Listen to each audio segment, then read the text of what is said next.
Hello and welcome along to another episode of the VMTV Rugby Pod. World Cup has started and I'm delighted to be joined by Ian McKinley. Ian, great to have you in. You were on commentary yesterday for your beloved Italy. Good win for them, and also Ireland with the 80 points. What have you made of the whole start? You know, France winning on Friday night. It has been a pretty good start all round. Yeah, I don't think the tournament is fully lit up yet. I know there was probably, France New Zealand as the heavyweight clash. I think France, just looks so strong given their injuries. New Zealand throwed a couple of punches, a few shots, a couple of great tries, but France just seems so strong. Ireland going forward, I think it was sort of a perfect start in the sense of to rack up 12 tries to get 80 plus points, apart from the early blip in the first couple of minutes.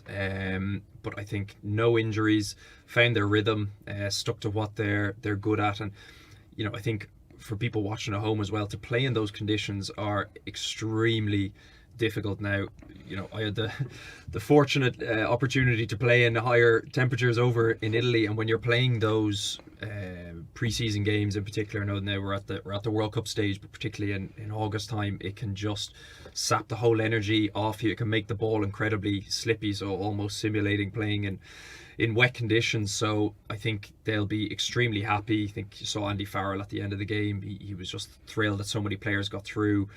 And Johnny Sexton getting back after such a long break is a massive bonus for Ireland. Yeah, they were always going to beat Romania, let's face it, but to actually, people talk about the perfect start, it pretty much was, the biggest win in a World Cup game for Ireland. 12 tries. Like, what did you expect going into it? What did you think they'd win by? Yeah, just I suppose from seeing the other teams, like Chile and Portugal and that sort of thing, I think Romania would definitely be, in my estimation anyway, probably the weakest team in the whole competition. And when you just have a caliber of player that's not playing consistently at a high level, I think you get that drop off which you got in the second half. Now, there was obviously Ireland racked up 33 points in the first half, but it just shows the difference between semi-pro and full-on professionalism. And I think it sort of went as was scripted. Romania are very physical, and Ireland did have to work for a few of their tries. The close quarters in around the 22, they hit you hard. The Georgians, the Romanians, they really do. But when Ireland put a bit of width, a bit of pace on the ball, they got within their flow. Like Peter O'Mahony, some wonderful hands. Johnny Sexton picking some good options. Joe McCarthy putting in a big shift. So I think it went as perfectly as it could have gone, and I'm sure focus will switch. They think, Johnny's already said that they're expecting a couple of extra gears to be put up against Tonga, which is great that Tonga now are a lot more of a competitive team with the few additions that they've got into their squad. You touched on Johnny Sexton there. 6 months he hasn't played, comes back in, 24 points in a game. Like, how, it sounds so obvious to say, or like how, without the answer being very difficult, how easy it is to come back like that and literally to come in and play as well. Like, it's so impressive. Yeah, I think the first thing is that it was almost a perfect game to come into, because he probably wasn't going to get the same amount of pressure defensively from the Romanian team. So in that regard, it was a perfect game to come into. I certainly know from experience of maybe not playing for 3 months and then getting chucked into a Heineken Cup game, not even an international one, to try get up to the level that he does at his age is remarkable. And I know it gets talked about a lot, but it needs to be talked about because it shows the professionalism of the man first and foremost, shows his attention to detail, always striving to be the best, pushing the boundaries, trying to get this points record for Ireland. So he just looked so comfortable. It looked like it could have gone the full game as well quite easily. It'll be interesting to see what will happen now against Tonga. It's obviously split opinions at the moment because he played 65. Will he maybe not show against Tonga? Tonga are going to be a much more stiffer proposition than what Romania were. It wouldn't surprise me if he did play. What did he say in the presser? I'm good to play if I'm selected. I think he said they were his words, and Andy Farrell was sitting beside him. Yeah, I mean, he I mean, it is almost a case of, I mean, he knows his body better than anyone else, and he's gotten himself into the scenario where he's able to maybe not play for a few months, as you've seen, and is able just to hit the ground running, which is just an incredible asset to have. Normally, you would think it takes you, a couple of games to get into the stride of things, but he just hits the ground running. So it'll be interesting to see what will happen. Maybe because he got the 65 minutes, he might not feature against Tonga, but Tonga are no mugs, and you don't want to take anything lightly, and if this is the sort of last hurrah of Johnny, he's not going to want to rest for a game. But I think bearing in mind, looking further on, those games against South Africa and Scotland are just paramount, and if Ireland get through the quarterfinal, and you need him 100% loaded, ready to go for Ireland to progress, because he is the kingpin in that position, and just sort of everything revolves and ticks around him. He certainly is that. Who else impressed you? Bundyaki, Joe McCarthy, like Peter Manny got a couple of tries. He did, yeah. Seemed to nearly been embarrassed to get man of the match. Anyway, still pretty good. Yeah. Who impressed you on the day? Yeah, I think Joe McCarthy, for his second start, he put himself about again. Romania, one of the things you will always get from them is physicality, so it was a good physical test, and I suppose naturally Irish locks are not necessarily built like him. Would you look at him in a potential South African game? I don't know, but he certainly just kept ploughing on. He kept tackling, he kept carrying, he was always there, ever present around the ruck. Was held up, I think, was he 4 times on the line, and eventually got his try. So he put in a big shift to put more pressure on the Ian Henderson and all the other locks there. Bundyaki was very, very good. It'd be interesting to see if Henshaw, I know the Irish coaches have said he's good to go for the next game, but it's just adding layer upon layer, which is the headaches that exactly Andy Farrell wants to have. If Robbie Henshaw starts, then Bundyaki is just as good to come in, or vice versa. He certainly played well, and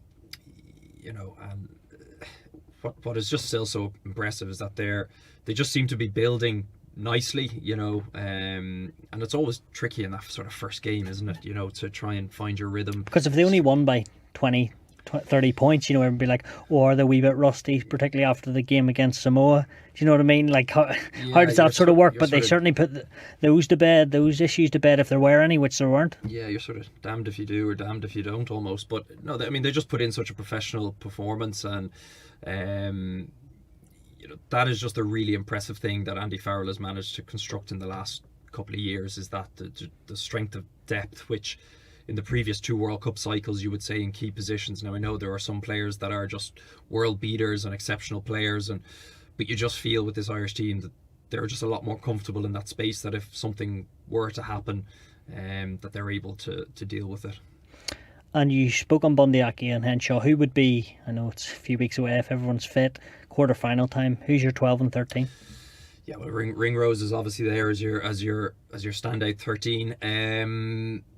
Again, from having played against the two of them, I know Bundyaki, trying to tackle him as an out half, he's a bit more of a destructive ball carrier than maybe Robbie Henshaw, but Robbie brings a different variation to the game, and I think it just sort of depends on what way they want to go with it. I think Bundy is certainly, given the performances at the moment, is potentially slightly ahead, with Robbie been out injured. So if Robbie is picked next week, he's got a big or the next game against Tonga, he's got a big opportunity to try and put a good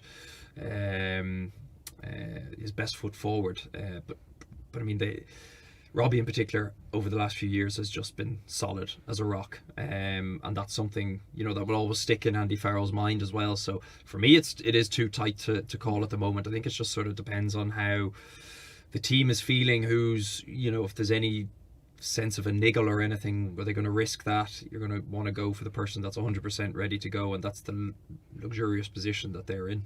And a final one on Ireland, Tonga, as you say, it'll be a step up. Do you expect them to still go with a pretty strong team? But how do you think you alter that and try and, will Stuart McAvoy maybe get a go, or will guys who will start in that quarter final in your eyes actually start, it'll still be very strong once more? Yeah, even someone like Jack Conan coming back in. Is Dan Sheehan gonna start again?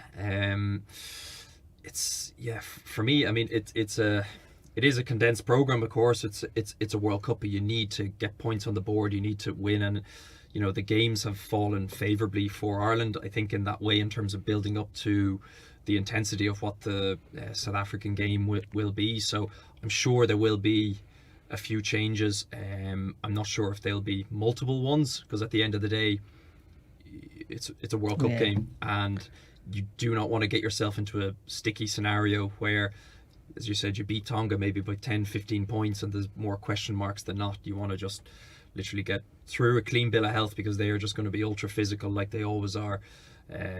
Get through, but I'm sure you'll see a couple of changes, absolutely. Yeah, but the reality is some guys like Jimmy O'Brien or Craig Casey, even McCluskey, mightn't feature at all, and that's just the World Cup, as you've said. Yeah. That's the reality. Like, if you want to go and win the World Cup, these things happen. You keep playing strong teams. And Andy Not Farrell's, that those guys aren't of strong enough. Of course, they're great players, but just the competition's ridiculous. Absolutely, and that's, Andy Farrell's job is to pick the best team that he believes is there to win that game, and nobody's really, I suppose, in the grand scheme of things, is going to remember who played this. It's about Ireland trying to, get the monkey off their back and trying to break through that quarter-final barrier, which has eluded Ireland for many, many years. And this team is not thinking just about that.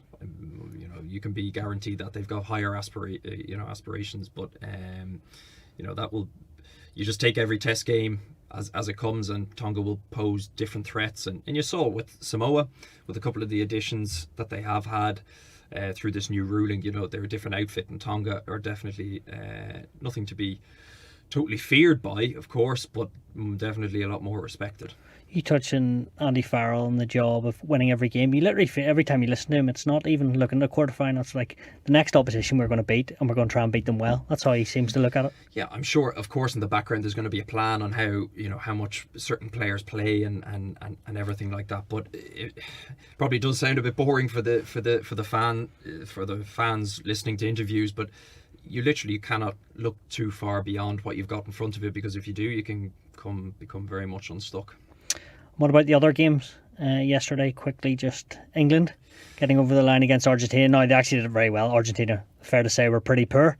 Yeah. And then just touch on Italy and Namibia as well. Yeah, I suppose England, Argentina, sitting with my friends and sort of all of us said that Argentina were going to win by a small margin. So we were really disappointed with their performance and just seemed to implode. They couldn't get to grips with England's kicking game, particularly with Curry's red card. Fair play to England though, and in particular George Ford. He hasn't played like that for England since, I think, the World Cup semi-final against New Zealand 4 years ago, where he was just exceptional and everything he touched turned to gold, and it was the same. And you get games like that.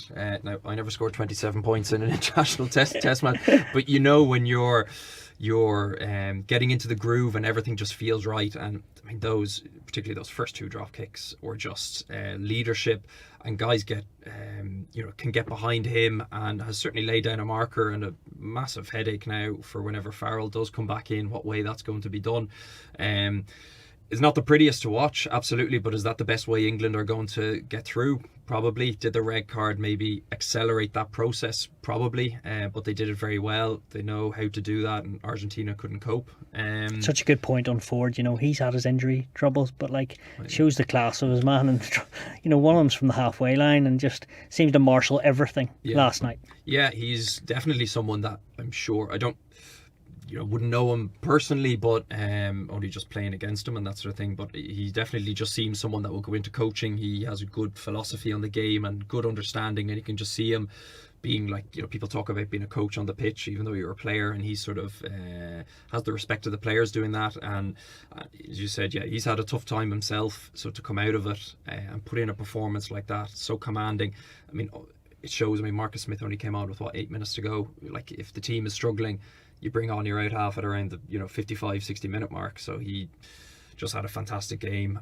So all credit to him, but Argentina really poor. Italy, Namibia, thankfully a bit more positive. The first half was fairly tight. Namibia looked really well managed, organised.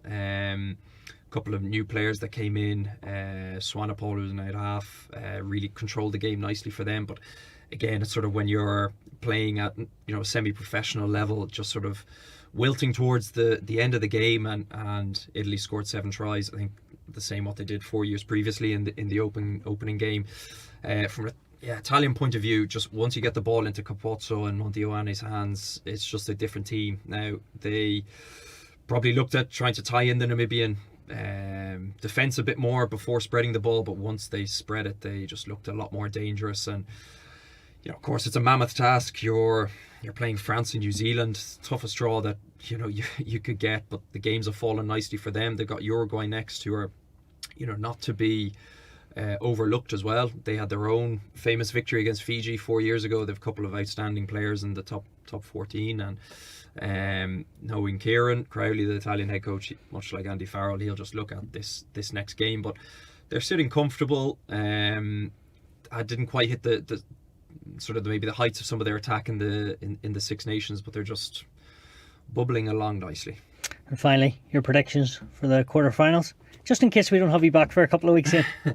Well, I did say New Zealand to win the World Cup before the tournament started, so do I still stick with that? I mean, given the performance of the first game, you'd say no. France are just looking so dominant. I'm just going to stick with New Zealand going forward, because I don't know. I mean, they are struggling, but I'd feel like a complete fraud if I changed my decision after one game. Good man, stick to your guns, Ian. Well, thanks as always, Ian, and I'm sure we'll catch up with you in a couple of weeks. Don't forget, as the weeks go in, we'll have more World Cup roundups and reviews with Matt and Alan throughout the weeks.